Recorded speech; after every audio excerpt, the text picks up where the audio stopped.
Hello friends, কেমন আছো তোমরা সবাই? Welcome to a new vlog. আর আজকের ভ্লগটা একদমই ডিফারেন্ট। যে কোনো রেস্টুরেন্টের খাবার বলো বা বলো রাস্তা স্ট্রিট ফুড, মেড বিরিয়ানি, মোগলাই, মোমো বা বাড়ির পোলাও মাংস, অর এলস স্ট্রিট ফুডের রোল, নুডলস, ফুচকা বা তোমার jhalmuri, anything you speak. In কলকাতার এত স্ট্রিট ফুড রয়েছে, আনকাউন্টেবল বলা যেতে পারে, কিন্তু সব কিছুর সামনে কিন্তু ফেল মেরে যায় যখন আসে বাড়ির পান্তা, বা যাকে আমরা আরও ভালো করে জানি ফার্মেন্টেড রাইস, আর সাথে আমপোড়ার শরবত, যেটা আমরা বেশি ভালো করে জানি ছোটোবেলা থেকেই আমপোড়া শরবতটা খুবই ফেভারিট ড্রিঙ্ক আমার। আর এটা যখন মা বাড়িতে করে দিত গরমকালে স্কুল থেকে ফিরে এসে যখন খেতাম, আহা, এর মতো অমৃত আর কিছু ছিল না। আর তারপরে যদি হতো পান্তা, ছোটোবেলা থেকেই যে আমি খুব পান্তা খেয়েছি তা নয়, খুব একটা ফেভারিট বা বাড়িতে খুব যে হতো তাও নয়, কিন্তু এখন বোধহয় যেহেতু প্রবাসী হয়ে গেছি তাই জন্য পান্তাটা বেশি ভালো লাগে বোধহয়। ফেভারিট বলতে পারো। কলকাতা গেছিলাম গরমকালে, এবার গরম কলকাতা বুঝতেই পারছো কীরকম অবস্থা, তার মধ্যেই পান্তার জুড়ি মেলা ভার। সে বিরিয়ানি বলো, পোলাও বলো, মাংস বলো, যাই হোক না কেন, পান্তা ইজ পান্তা।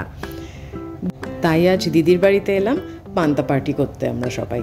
পান্তা সাউন্ড করে খুবই হয়তো ভেরি পাতি টাইপ, বাট খেতে কিন্তু পাতি নয় এটা, যাই বলো না কেন, যারা খেয়েছে তারা জানে যে এর জুড়ি মেলা ভার সত্যি।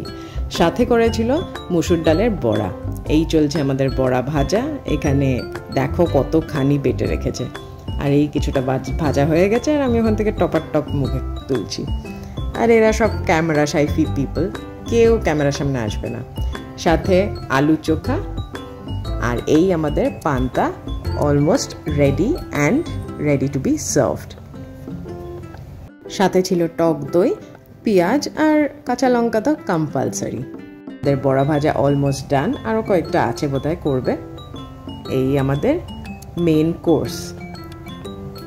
সাথে আমের চাটনিও ছিল। And this is the show stopper, গন্ধরাজ লেবু। এইও পান্তা সার্ভ করে দিচ্ছে, আর এটা কিন্তু মাখা হয়েছে কাঁচা তেল, কাঁচা লঙ্কা, নুন, আর তার সঙ্গে গন্ধরাজ লেবু। ফার্মেন্টেড রাইস যেহেতু, এটা আগের দিন রাত্রিবেলায় ভাতটা করে ঠান্ডা করে তাতে জল ঢেলে রাখা হয়। দিস ইজ অমৃত। এই জামাইবাবু, দিদি, মা, আমি আর আমার দিদির মেয়ে, আমরা সবাই বসে পান্তা পার্টি করছি। হেভি খেতে, এর সিরিয়াসলি জুড়ি মেলা ভার। আর তুমি দেখতেই পাচ্ছ কেমন রসিয়ে রসিয়ে আমি খাচ্ছি। গরমকালে পান্তা খাওয়া খুবই ভালো শরীরের পক্ষে, as well as taste wise. Test তো খুবই ভালো যখন সেটার মধ্যে পড়ছে আরও বেশি গন্ধরাজ লেবু, তার মানে তো সেটা অমৃতরও উপরে বোধহয়, কিন্তু শরীরের জন্য খুবই ভালো। পান্তাতে প্রচুর প্রোবায়োটিক ব্যাকটেরিয়া আর মাইক্রোনিউট্রিয়েন্টস থাকে, যেটা আমাদের ডাইজেশনে খুব হেল্প করে। ভিডিওটা যদি তোমাদের ভালো লাগে please do like, comment and share. Subscribe করতে ভুলো না, আর পাশের বেল আইকনটা অল করে রেখো, যাতে যখনই আমি পোস্ট করি তোমরা সবার আগে নোটিফিকেশনটা পেয়ে যাও আর দেখতে পারো আমার নিউ ভিডিওস। আমি একটু রসিয়ে রসিয়ে পান্তাটা খাই, আর ততক্ষণে তোমরা দেখে নাও দিদির বাড়িটা। দিদি কিন্তু খুব সুন্দর করে সাজিয়ে রেখেছে ওর ছোট্টখাট্ট একটা ঘর। এই কর্নারটা is one of my favourites. কয়েকটা বই রেখেছে আর কি সুন্দর করে সাজিয়ে রেখে দিয়েছে। আর এই আমরা খাওয়া দাওয়া শেষ করে সবাই একটু রিল্যাক্স করছিলাম, কিন্তু শেষ পাতে একটু ডেজার্ট বা মিষ্টিমুখ না হলে কি আমাদের পোষায়? তাই গ্রামীণ থেকে আনিয়েছিলাম এই কুলফিটা, কারণ জামাইবাবু আইসক্রিম খান না। আর আমাদের জন্য এনেছিলাম ন্যাচারালস থেকে এই আইসক্রিম।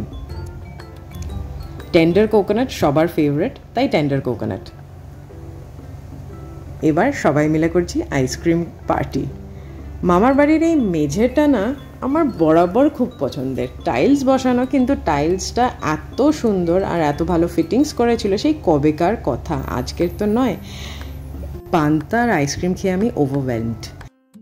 সন্ধে নাগাদ চা খেয়ে এবার বাড়ি রওনা দেওয়ার পালা। আর তোমাদের সঙ্গে দেখা হবে নেক্সট ভ্লগে।